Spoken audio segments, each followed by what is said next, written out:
film signé Cathy Lena Ndiaye, documentaire qui porte une thèse assez claire, celle d'une monnaie qui serait le symbole d'une décolonisation pas complètement achevée et donc d'une domination pas complètement terminée. Tout le monde n'est peut-être pas d'accord avec cela, parlons-en tranquillement avec nos invités. Victorin Lurel, bienvenue. Vous êtes sénateur socialiste de la Guadeloupe, vous êtes le co-auteur avec la sénatrice Nathalie Goulet d'un rapport d'information sur la zone franc fait au nom de la Commission des finances du Sénat. Nicolas Normand, bienvenue à vous également. Vous êtes ancien ambassadeur de France au Mali, en République du Congo et au Sénégal. Et vous êtes l'auteur aux éditions Erol du Grand Livre de l'Afrique, réédité en juin dernier. Bruno Cabriac, bienvenue à vous également. Vous êtes directeur général adjoint des études et des relations internationales à la Banque de France, ancien chef du service de la zone franc et du financement du développement, ancien conseiller financier pour l'Afrique à la direction générale du Trésor. Hamzat Boukari Yabara, bienvenue à vous également. Vous êtes historien et auteur notamment de Afrique Unite, une histoire du panafricanisme publié aux éditions La Découverte. Merci à tous les quatre d'être ici. Avant de réagir à la thèse du documentaire et pour que les bases soient très claires, je voudrais que l'on regarde une carte avec les pays qui utilisent aujourd'hui le franc CFA. Vous allez me dire si elle est juste d'ailleurs.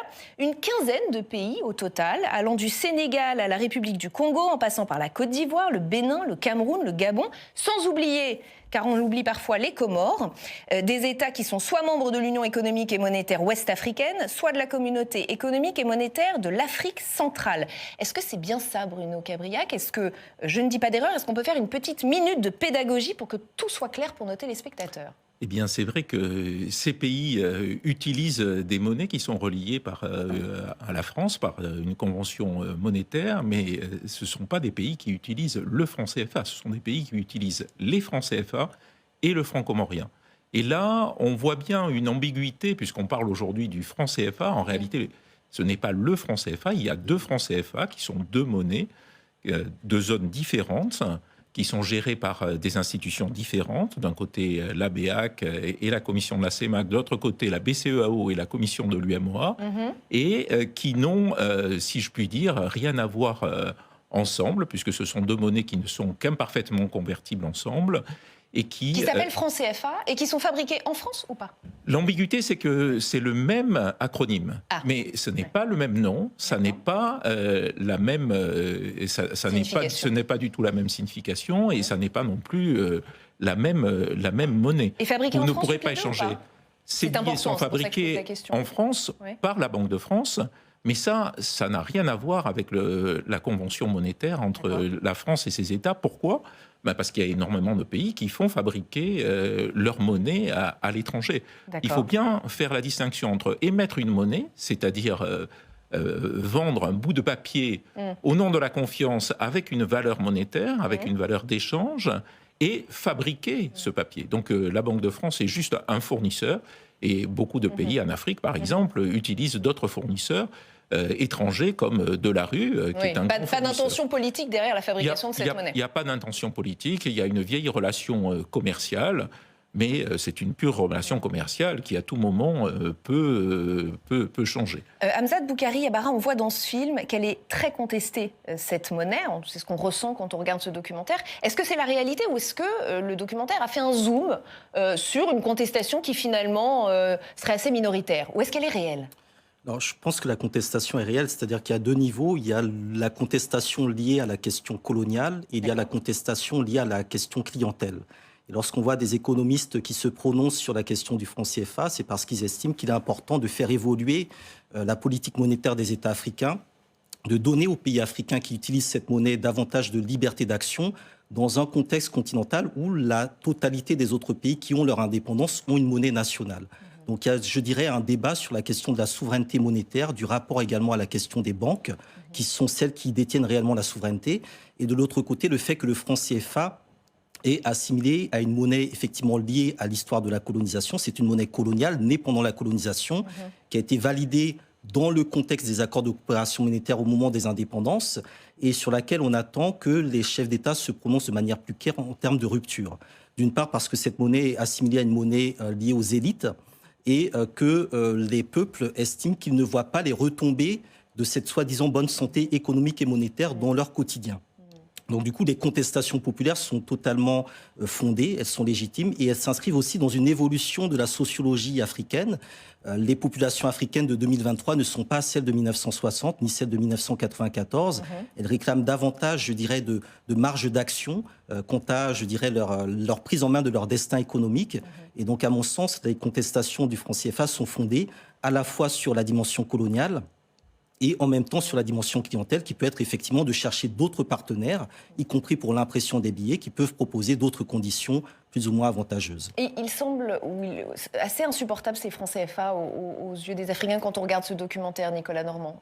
Alors c'est un documentaire à charge, mais malheureusement qui ne distingue pas bien la problématique du franc CFA, parce que fondamentalement, il y a deux questions différentes. Il y a la question politique, le relent de colonialisme qu'incarne, que symbolise le franc CFA.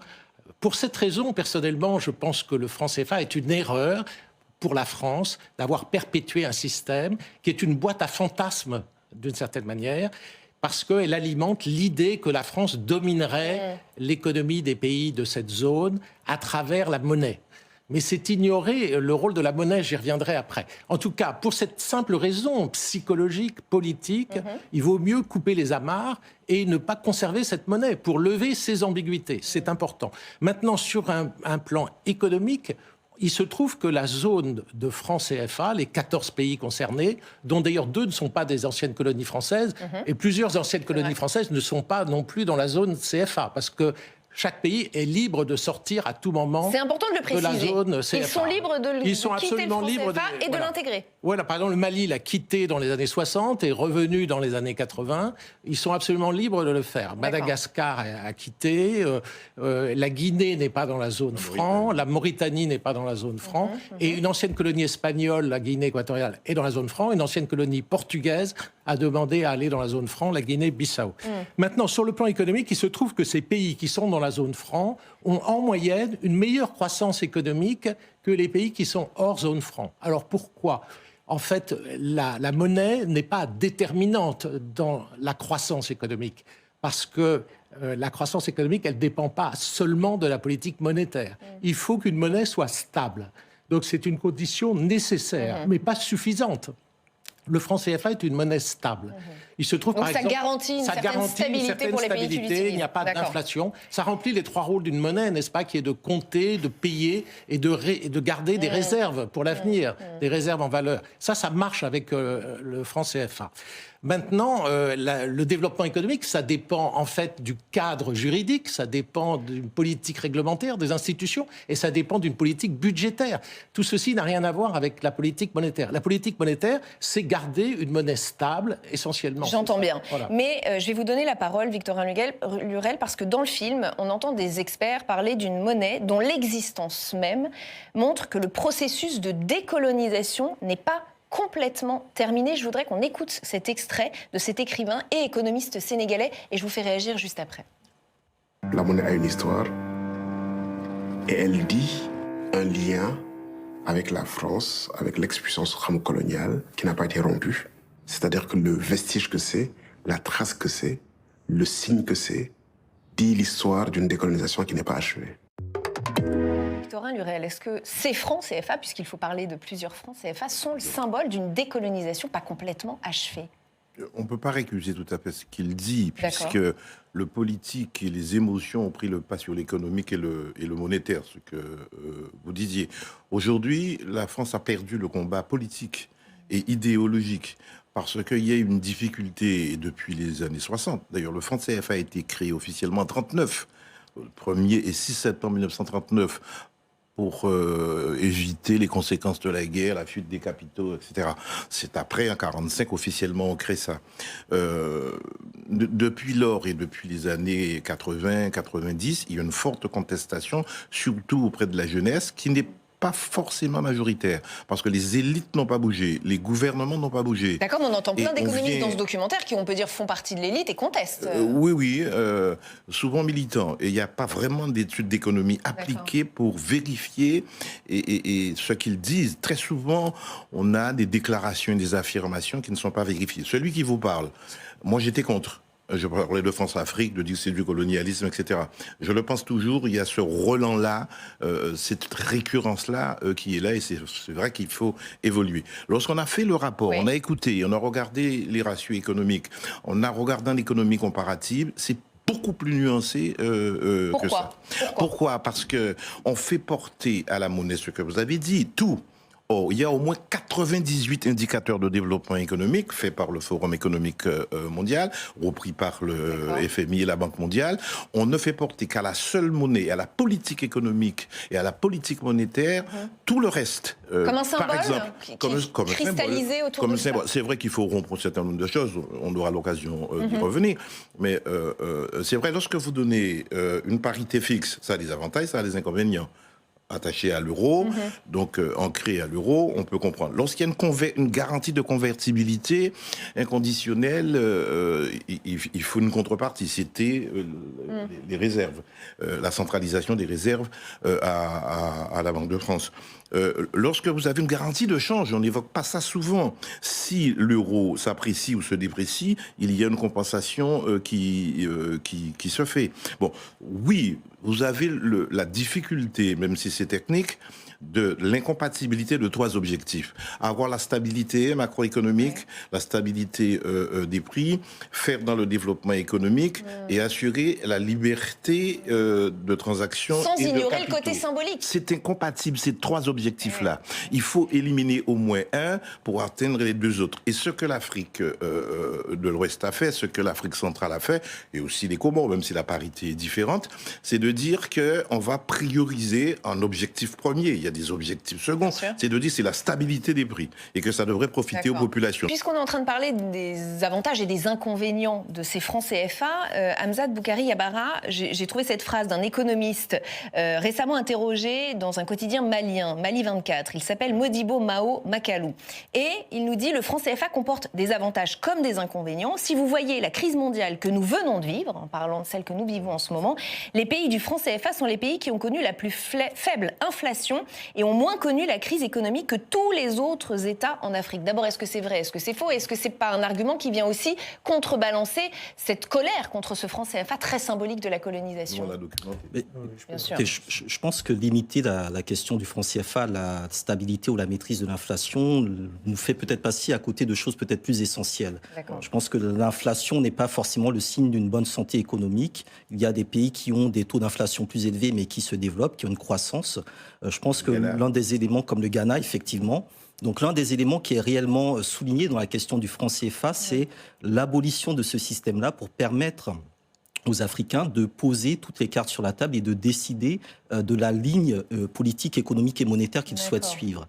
Donc il y a, je pense... Donc c'est pas un argument, quoi, c'est ce que vous me dites. C'est pas un argument, c'est un constat qui peut être... C'est une décision politique. Alors Nicolas Normand, puis Bruno Cabriac, peut-être. La question psychologique et la question politique est beaucoup plus importante que la question technique. C'est comme ça. C'est la réalité. Le monde fonctionne ainsi. Voilà. Mais oui, absolument. Si les gens rejettent un système, c'est pour des raisons politiques. C'est pas fondamentalement pour des raisons techniques. Il se trouve pour des raisons techniques. Comme je le disais tout à l'heure, la zone CFA a eu en moyenne une meilleure croissance que la zone hors CFA. Et si vous prenez par exemple l'Afrique de l'Ouest, la Côte d'Ivoire a le plus fort taux de croissance de la région avec le franc CFA, ou malgré le franc CFA, comme vous voudrez. Et le Ghana a une inflation énorme, est en cessation de paiement, ne peut plus payer sa dette, est en crise économique. Le Nigeria aussi. Donc voilà. Et puis alors pendant la crise du Covid, n'est-ce pas, en moyenne africaine, il y a eu une régression économique de 1,7%, sauf la zone franc, où c'était plus 0,3%. C'est-à-dire qu'on a gardé une petite croissance en zone franc. Parce que les deux banques centrales ont une politique un peu accommodante, une politique monétaire accommodante, avec plus de liquidités, et qui permettait de garder une stabilité externe et de garder la stabilité interne en matière de prix. Alors, ce que vous dites, vous avez raison, mais c'est une décision politique. Comment faire avec un régime de taux de change fixe et de parité fixe pour impulser une plus forte croissance? Plus d'emplois, comment le faire? C'est tout le sujet et c'est le problème de toutes les banques centrales. La Banque centrale européenne a le même problème. Comment concilier l'emploi, la lutte contre l'inflation et la stabilité macroéconomique? C'est tout le sujet. Ça, c'est une décision politique que les décideurs africains doivent prendre. Bruno Cabriac. Depuis 1983, il part de l'écho. 83, nous sommes en 2023. Et depuis déjà de très longues années, on parle de réformer la zone franc. C'est vrai qu'il faut la réformer. Bruno Gabriel, Bruno Gabriel n'a pas réformer, pris la parole. La réforme, c'est technique. Or, le problème, il est politique. Oui, et donc, il faut la supprimer. Bruno Gabriel, il y a un intervenant dans ce film, c'est une phrase que j'ai retenue, qui nous dit « On ne peut pas renoncer à sa souveraineté monétaire sous prétexte qu'on veut renforcer le commerce », qui met en balance le politique et le technique, justement. Non, mais je crois que c'est un faux débat parce que tout ce débat est en fait faussé par le symbole. En fait, ce système, il est victime de ses origines. Donc il y a un délit de faciès sur ce système parce que il a pour origine la période coloniale. Or, qu'est-ce que c'est aujourd'hui que ce système? C'est 3 monnaies, à nouveau, qui sont gérées par des institutions indépendantes et souveraines, qui ont fait 3 choix. Le premier choix, c'est celui d'avoir une parité fixe. Et cette parité fixe, par nature, elle contraint la politique monétaire, parce que ça devient l'objectif. Il faut maintenir cette parité fixe. Beaucoup de pays ont fait le choix de la parité fixe, ou d'une parité quasi fixe.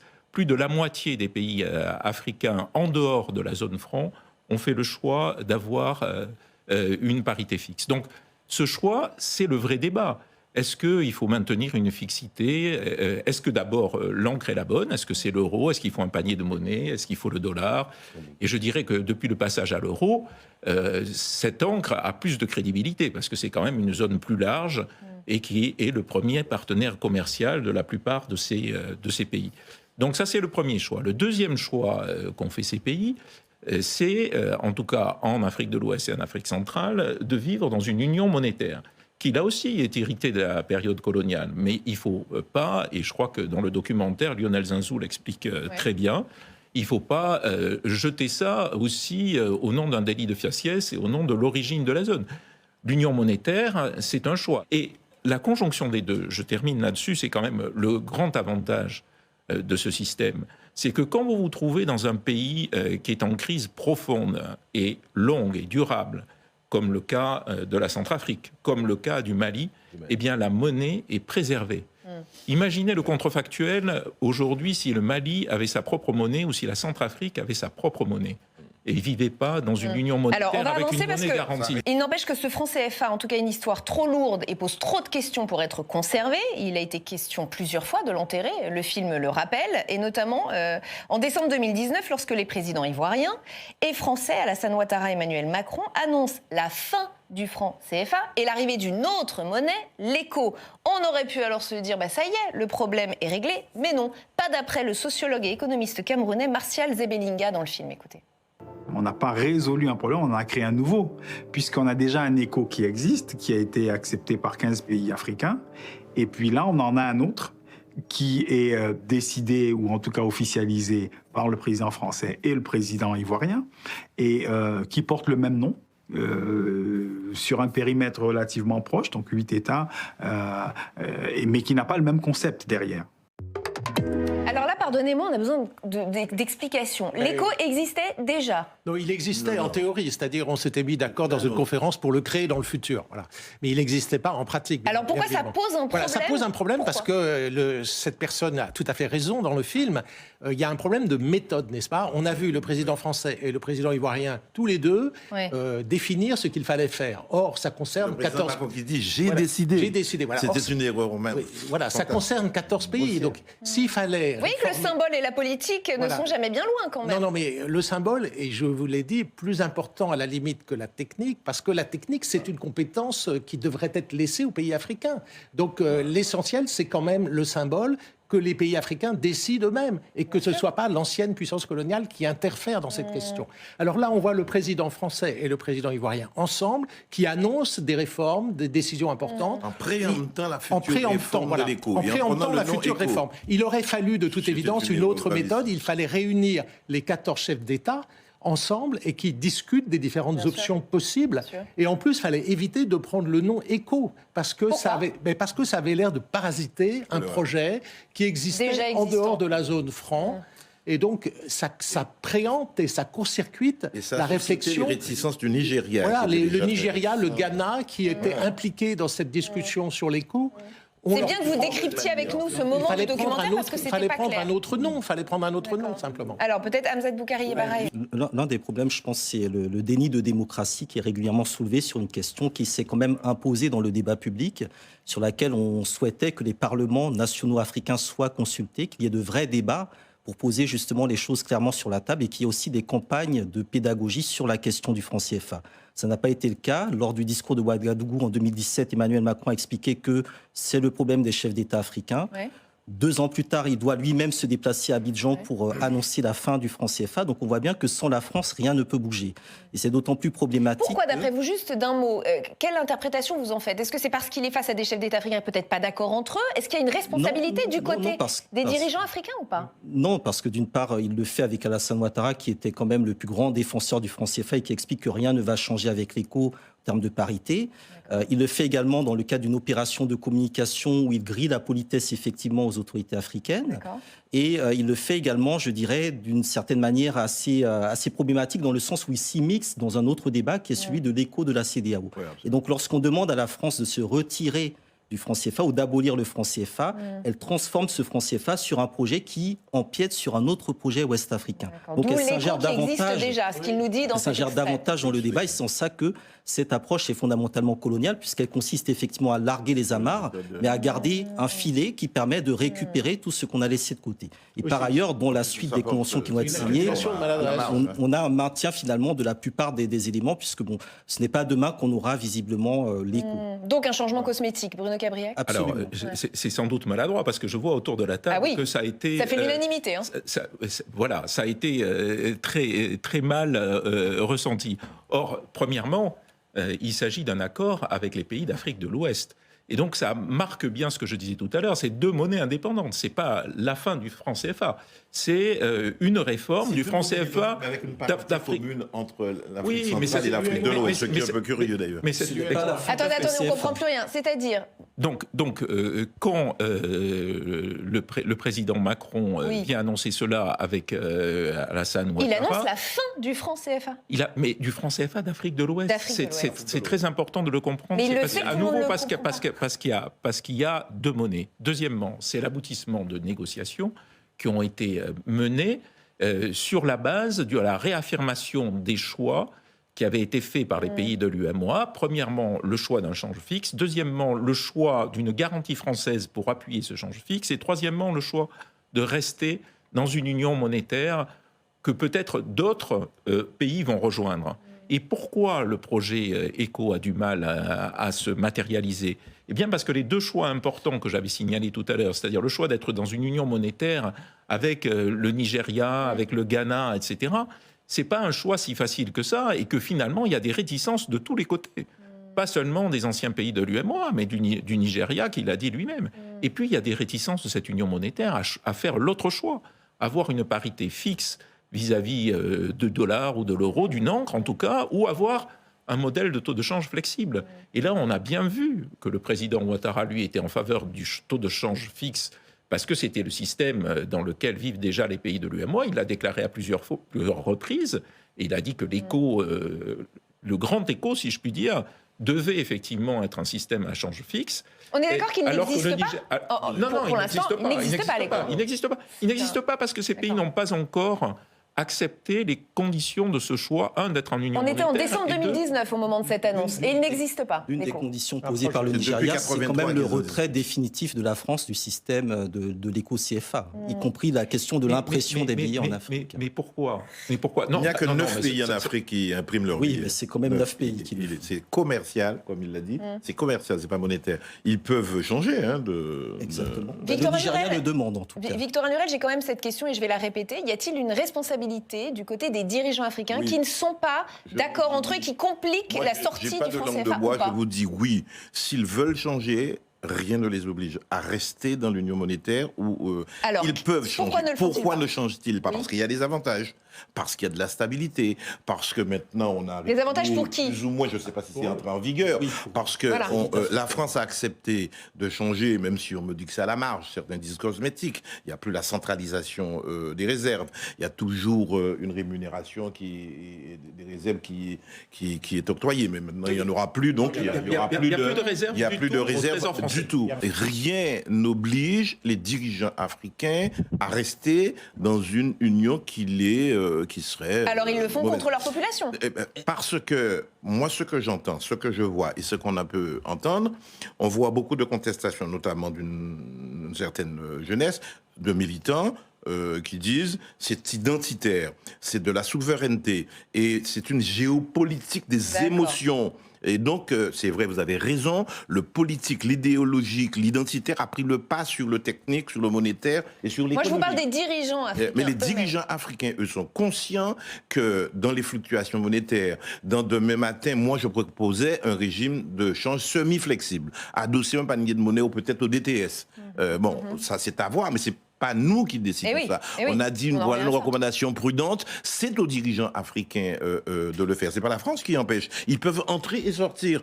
Aujourd'hui, c'est plutôt de la prudence. Mais c'est important aussi de préciser. Et hâtons-nous lentement, parce que quelque part, au-delà des opinions publiques et des expressions publiques, il y a des avantages qu'ils ne veulent pas abandonner. Dans le film, l'État français est accusé de garder une partie de l'Afrique sous tutelle avec ce franc CFA. On va réécouter un intervenant nous dire que la monnaie est la base de tout pour dominer une économie.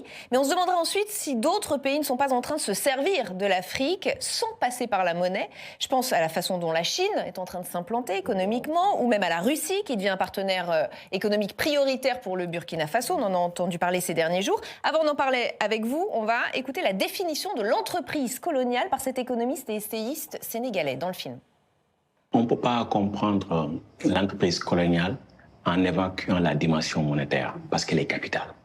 Parce que celui qui contrôle la monnaie contrôle la production, contrôle l'échange, contrôle la consommation. Hamzat Boukari Yabara, est-ce qu'aujourd'hui, ce ne sont pas la Chine et la Russie, avec d'autres méthodes, avec d'autres intentions, peut-être plus business, mais en tout cas qui sont là, de coloniser une partie de l'Afrique aussi? Alors, je dirais pas de coloniser. En tout cas, c'est certain que sur le plan commercial, la Chine est très présente. Elle est présente partout dans le monde. La Russie, je pense que c'est quand même beaucoup plus limité, qu'elle est quand même loin derrière les intérêts français en Afrique.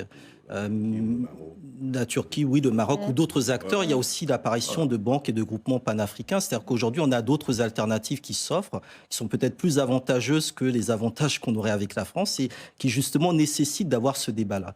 Mais est-ce que c'est pas passer d'une tutelle à une autre, finalement? Non, il ne s'agit pas de passer d'une tutelle à une autre. Il s'agit tout simplement de décider quelle est la bonne ligne, la bonne politique monétaire, budgétaire, économique, financière pour permettre aux pays africains de répondre aux attentes des populations. Et je pense que les dirigeants africains aujourd'hui ne sont pas en phase avec les demandes et les revendications populaires et que plus on avancera, plus on aura des contestations populaires qui amèneront les dirigeants à prendre d'autres positions ou d'autres dirigeants à se positionner davantage sur ces questions.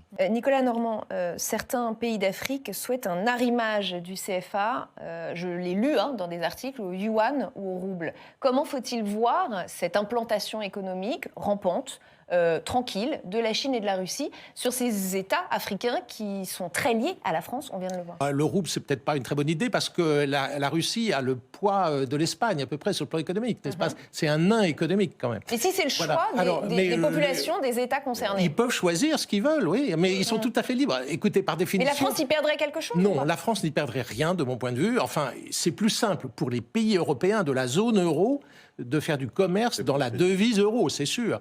Mais s'il faut passer par une autre devise qui a un taux de change fixe ou non, c'est possible aussi. Ça ne va pas arrêter le commerce. Voilà. Donc personne ne voit cela d'un mauvais œil. C'est un aspect technique, ça ne va pas changer. Il n'y a pas de tutelle ni française, ni chinoise, ni russe sur les pays. Ils sont fondamentalement souverains et ils choisissent leurs partenaires. Ils choisissent leurs partenaires. Et les autres pays qui travaillent en Afrique peuvent bénéficier de la convertibilité, de la crédibilité de la zone. Aujourd'hui, la France garantie, la France peut convertir. La France, quand la Chine exporte, il y a une stabilité de change. Et donc, quelque part, et c'est la raison pour laquelle vous entendez des gens dire non, ça profite aux entreprises françaises. C'était peut-être vrai il y a quelques longues années parce qu'il y a une proximité culturelle. Mais aujourd'hui, c'est pas tout à fait ça. Lorsque vous exportez, vous avez une assurance que vous aurez en devise, des devises garanties. Donc, alors, la question posée, c'est l'éternelle discussion technique entre la neutralité de la monnaie. Ça ne sert à compter que... Non, c'est plus, et je suis d'accord avec ça, c'est quand même un instrument d'identité, de souveraineté, etc. Et la monnaie joue un rôle Et de considérable. liberté. C'est pas moi qui ai dit ça, c'est pas la monnaie Sur n'est le plan pas neutre. technique. Le yuan et le Non, rouble. ça, c'est pas crédible. du point C'est-à-dire, de pourquoi vue- c'est pas crédible? C'est pas crédible. Certains parce le que, demandent. le yuan passe par le dollar. C'est une zone quand même. si c'est une demande locale, Le rouble, pourquoi pas sincèrement, je pense pas que ce soit très sérieux du point de vue de la crédibilité économique. En revanche, vous avez l'euro qui est une monnaie crédible. Vous avez Et si vous voulez se tourner vers vous avez des peu de monnaies dépréciation moins par rapport au- crédibles, Victorin Non, non, Lurel. non, pour être sérieux, ce qu'aujourd'hui, à mon sens, et un économiste, ce que pourraient faire les dirigeants africains pour mieux répondre à leur opinion publique, c'est de dire, puisqu'on a fait le compte sur Et qu'on a le choix économique, sur l'emploi, sur le pouvoir d'achat des gens, eh bien, on veut faire plus de croissance, plus d'emplois, et c'est vrai que ça peut se faire par une monnaie nationale. Moi, c'est pas tout à fait ma recommandation, de dire comment peut-on desserrer les rigidités? Comment peut-on desserrer les contraintes Et arrimer la monnaie à plusieurs autres de la monnaies? parité La fixe? question de la liberté Comment monétaire. tenir compte Hamza des Boukari et fluctuations de l'euro? Là, il y a peut-être un régime adossé à un panier de Un monnaie mot, qui Hamza. pourrait. Oui, ce qui est demandé, c'est la liberté monétaire. La liberté monétaire ne veut pas dire qu'on va faire n'importe quoi ou tout ce qu'on veut avec la monnaie. Il y a un problème mais de confiance? Au moins, on peut décider de prendre une direction. Et c'est ça qui est actuellement demandé. Et il y a un problème de confiance, vous pensez? Il peut y avoir un problème de confiance, oui, en fonction des dirigeants qui, justement, enfin, de la politique budgétaire de ces dirigeants-là. Donc, il y a également la question de la corruption qui est présente. Donc, tous ces éléments-là sont analysés, effectivement. Bruno Gabriel. Je crois qu'à nouveau, le symbole politique fausse complètement le débat.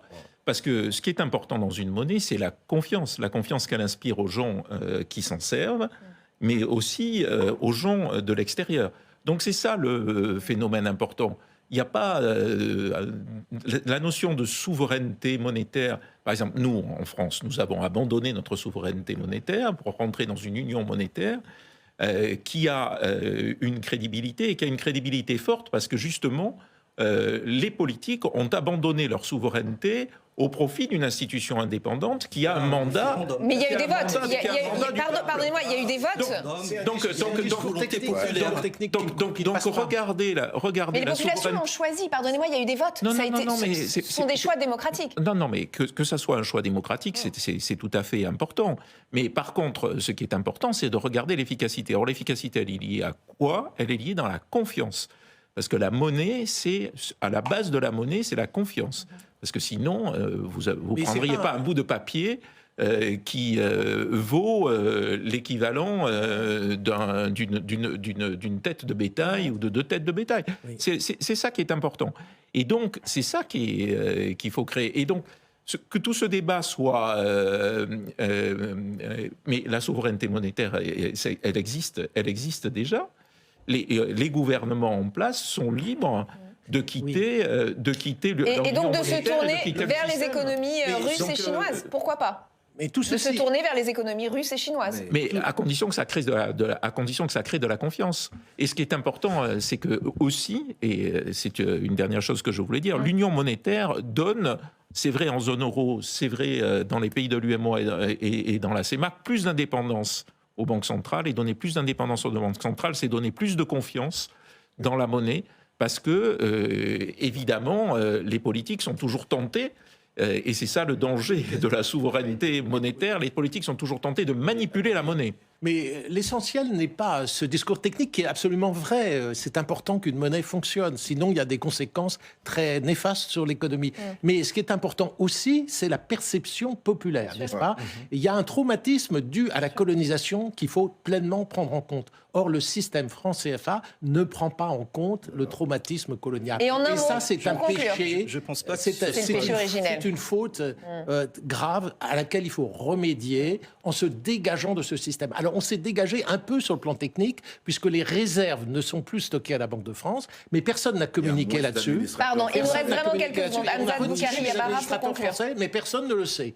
Donc c'est je déjà crois effectivement une souveraineté Il transférée, y a une mais personne ne le sait. Parce qu'on a gardé conclure. le même Silence nom, total, et même pour la parce qu'on Banque n'a de pas France. communiqué, on n'a pas expliqué, parce qu'on n'a pas clairement coupé les amarres. On est resté dans une ambiguïté. Je pense que c'est effectivement ça. Les amarres n'ont pas été coupées. On a gardé vraiment un filet qui permet de repêcher la question du franc CFA. Donc pour moi, le problème est toujours présent.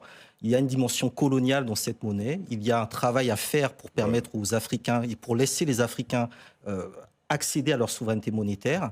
Et c'est un travail qui prend du temps. Et je pense que les mesures qui ont été prises sont des mesures faites dans la précipitation, qui créent beaucoup plus d'ambiguïté que de clarté, et qui sont quelque part des tours de passe-passe, puisque tout ce qui a été aboli par la réforme a été récupéré par d'autres moyens. Donc pour moi, on est dans un statu quo colonial. Et ce sera le mot de la fin. Merci infiniment à tous les quatre. Je vous invite à lire ça. Et merci de nous avoir éclairés sur un sujet complexe et sur un documentaire qui abordait un sujet difficile. Merci beaucoup à tous les quatre. Merci à vous de nous avoir suivis. On se retrouve très vite sur Public Sénat. À bientôt.